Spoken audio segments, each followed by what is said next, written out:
In this video, I'll be guiding you guys on how to use ChatGPT to analyze data. So an example of analyzing data would be, for example, basic data analysis. An analysis without using code. So if you have simple numerical or textual data, you can describe it and ChatGPT can help you identify trends, patterns, or insights.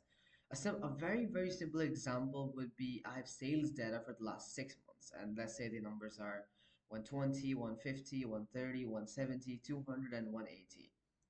Now, this is a really simple example because the numbers are all even and clean, and even you yourself could identify this data. But for a more complicated data pattern, ChatGPT, if you give these numbers and the context to ChatGPT, it could help you find any trends in the data and give you an applicable response, right?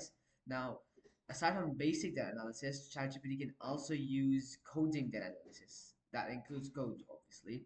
So what you can do is you can upload a CSV file or describe the data, and ChatGPT can write a Python code for the analysis.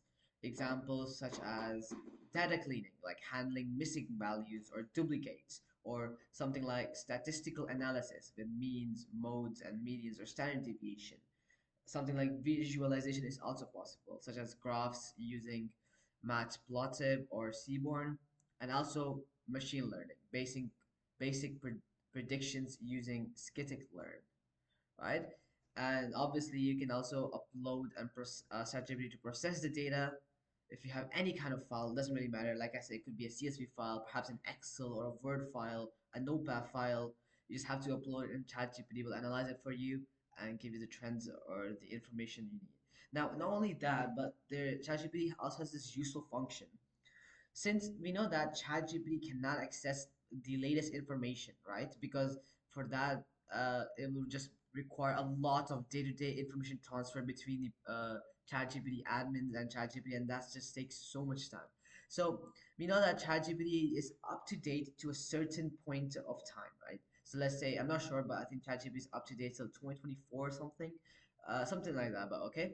But if you want ChatGPT to give you data on some of the latest trends, what you can do is you can go ahead and get links for let's go ahead and get some latest information and ask ChatGPT to somehow analyze the data for us. What we can do is, let's say I want to ChatGPT to analyze some of the latest golf news. Okay, so I'll go ahead and write golf news.